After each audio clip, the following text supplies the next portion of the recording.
Tanya Nikuta Marim, Perek Rav Vav, nous sommes à la page Lamed Gimel, et nous allons reprendre Lamed Gimel Amoud Bet, la page 66, et nous sommes à la troisième ligne. Shim Laken sur le Rachetevot, troisième ligne au milieu de la ligne. Très bien. Admor Zaken nous a expliqué qu'il était extrêmement important de se débarrasser de toute forme de tristesse, quelle que soit la raison, que cette tristesse soit motivée par des raisons matérielles, qu'elle soit motivée par des raisons spirituelles, la tristesse est toujours à proscrire. Alors nous avons commencé à expliquer la dernière fois pourquoi lorsque quelqu'un veut être triste parce qu'il a fait des avérotes par exemple, pourquoi c'est pas justifié, pourquoi c'est pas au contraire quelque chose de positif, tout simplement parce que c'est pas le moment.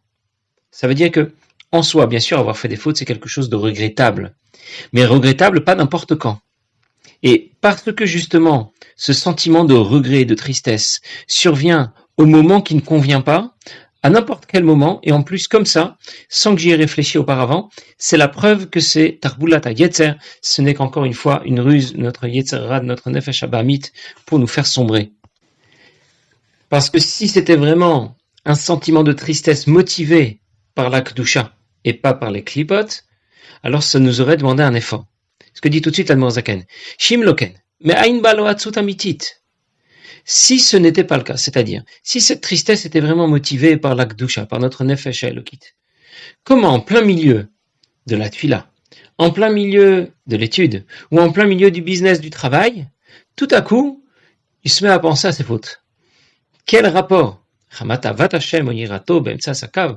a pensé à l'amour pour Dieu, à la crainte de Dieu, quoi, en plein milieu de ses affaires. C'est-à-dire, l'Admor Zaken est en train de nous dire que, on en avait déjà parlé une autre fois, et c'est un principe de base. Tout du côté des klipotes vient de façon gratuite, et tout dans la Kedusha vient avec un effort. Il y a un passage qui dit,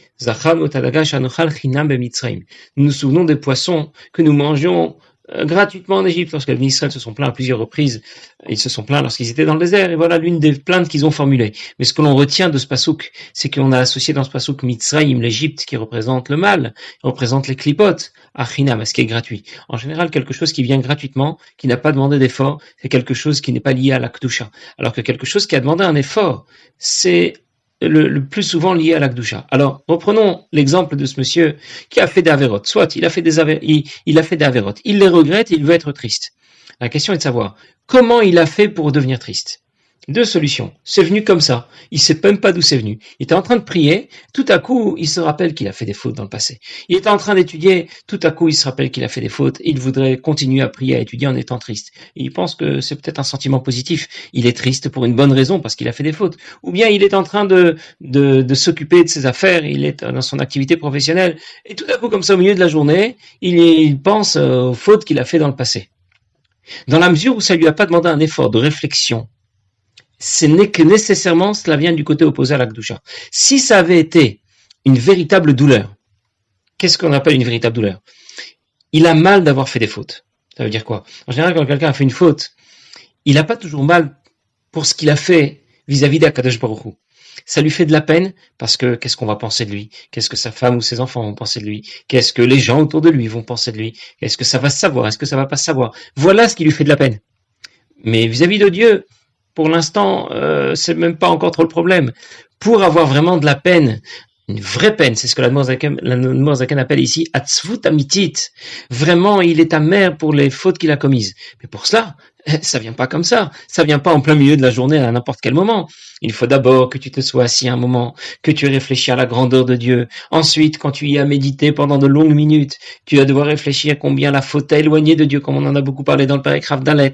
Et ensuite, tu vas méditer au fait que comment toi qui aimes à ce point Kadosh Baruch Hu, d'un amour pur et sincère que tu as reçu en héritage d'Avot, tu as pu te comporter de cette façon vis-à-vis d'Akadosh Baruch Hu, comme quelqu'un qui se dirait après avoir mal parlé ou avoir mal agi vis-à-vis de ses enfants ou de sa femme ou de n'importe qui de sa famille, dit comment j'ai pu parler de cette manière ou agir de cette manière vis-à-vis de ceux que j'aime. En d'autres mots, ça lui a demandé un effort de réflexion, il a dû y méditer. Alors, les regrets qu'il exprime sont des regrets qui sont motivés par la Kedusha. Mais si ça te vient comme ça spontanément, sache que ça vient du côté des clipotes. Sache que ce n'est qu'encore une fois ton Yetzer Hara qui vient s'habiller avec un grand talit, il a mis un chapeau, peut-être un streimel sur la tête, il est en train de se faire passer pour un rabbi, et il veut te dire, regarde, maintenant tu dois être triste, parce que dans le passé tu as fait des fautes. Et en vérité, ce n'est encore une fois qu'un de ses coups, juste pour nous faire tomber, pour qu'on puisse ensuite compenser, parce qu'il y aura de plus disponible, comme on l'a dit la dernière fois, ce qu'il y a disponible autour de soi, l'état à vote de ce monde. On va compenser en se faisant plaisir, et d'un plaisir à l'autre, il sait qu'il nous entraînera jusqu'à faire des fautes. La Noirzaken continue et il dit, Veine, Ben shenafla lo atzvut bishat avoda, Talmud Torah ou bitfila. Que cette tristesse qu'il ressent pour les fautes qu'il a commises dans le passé, il la ressent au moment où il est en train d'étudier ou de prier. Ou ben shenafla lo shelo bishat avoda. Ou bien ça lui arrive à un autre moment.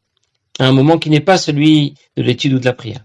Zot yasimel libo, voilà ce qu'il doit considérer. Ki ein azman grama.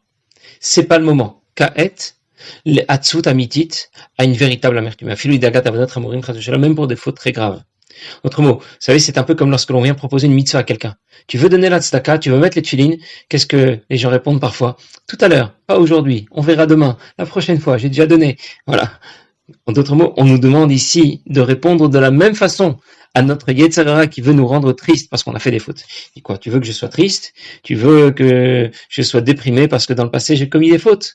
Il n'y a pas de problème. Pas maintenant. Tout à l'heure, on en reparlera. Ce soir, au moment de Kriyat Shema Shalamita, ce sera l'occasion d'en reparler, ce sera l'occasion d'y réfléchir. Pas maintenant. Les autres, il y a des moments réservés pour cela. Shat kosher, des moments qui s'y prêtent.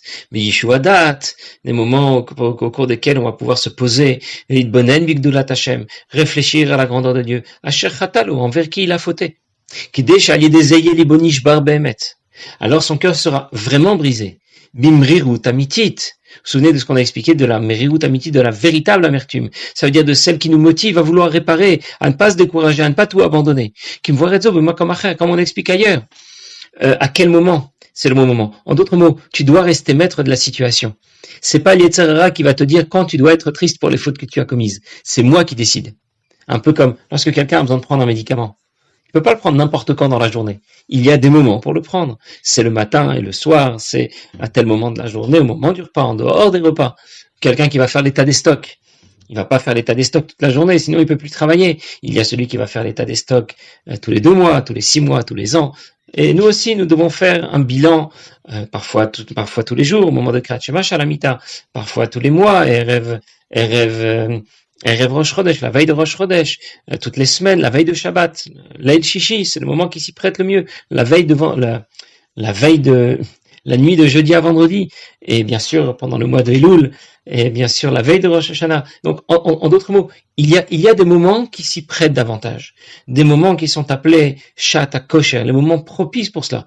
Mais en plein milieu de la tfila, en plein milieu de l'étude, d'où ça me vient que tout à coup je suis triste pour telle et telle avérote? Je sais que c'est parce que le Yetzer Hara ici vient m'y faire a envie de me faire sombrer. Ça racontait dans Shifra Baal Shem Tov que le Rav HaKadosh Rabbi Mendil racontait lui-même que lorsqu'il était jeune et il était en train de prier, tout à coup il se mettait à penser à quelque chose. Il a une certaine réflexion qui lui traversait l'esprit et il se disait comment moi qui suis plein de fautes de jeunesse, et je peux oser me présenter devant HaKadosh Baruch Hu, je peux oser lui parler, je peux oser prier, et j'étais complètement brisé.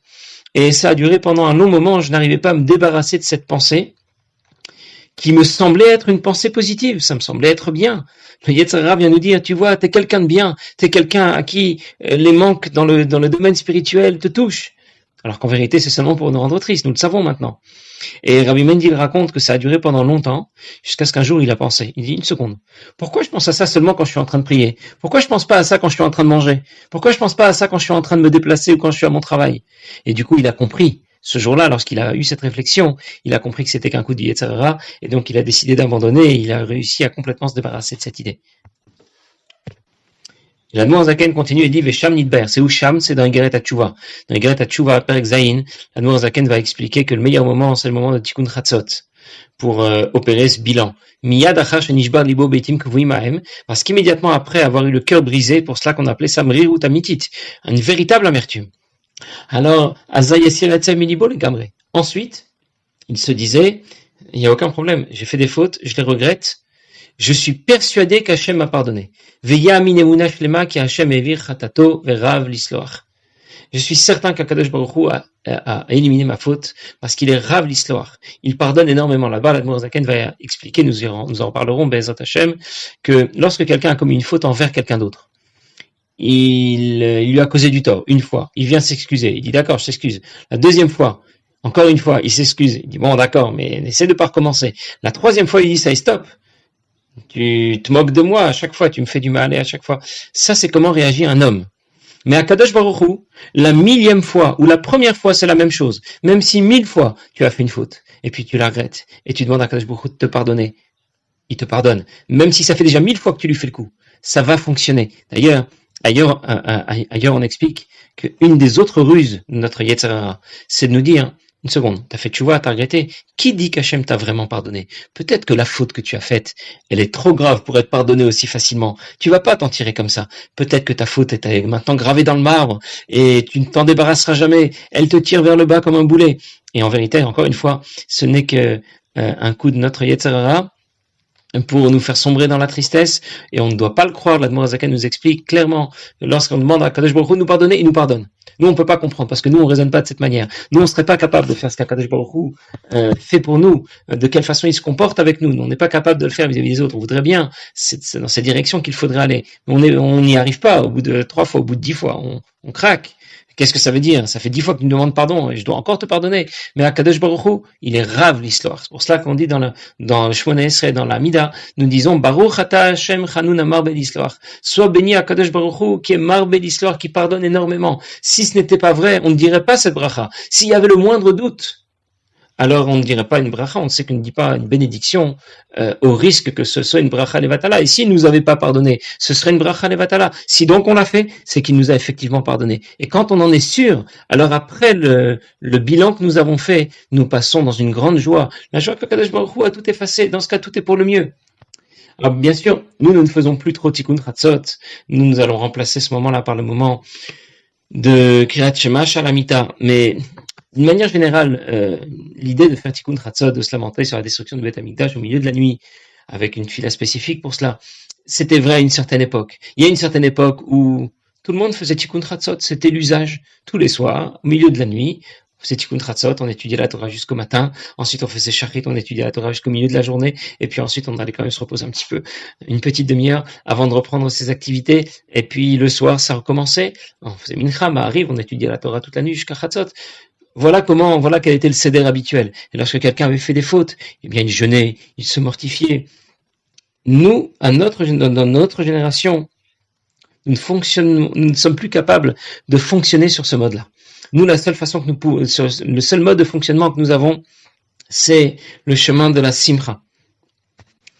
Le chemin de la joie. On peut se demander comment être joyeux. Concrètement, tu as fait des fautes, d'accord, Hachem te les a pardonnées. Mais lorsque tu demandes pardon à Kadosh Baruch Hu, tu peux pas lui demander pardon avec le sourire. Tu demandes pardon, tu es quand même triste de devoir lui demander pardon et de l'avoir déçu et de ne pas avoir été à la hauteur, de ne pas avoir relevé le défi qu'il t'avait demandé de relever. Et tu as fait cela envers Kadosh Baruch Hu qui t'aime comme un père aime son fils. Alors, on raconte l'exemple de quelqu'un qui est derrière le palais d'un roi, et il est en train de chanter. Alors, il y a quelqu'un qui passe par là, il se demande, tiens, qu'est-ce qui se passe? Il y a un événement heureux, il est en train de chanter. Et qu'est-ce qu'il voit? Et on voit qu'il est derrière le palais du roi, dans ses jardins, il est en train de retirer les mauvaises herbes, en chantant.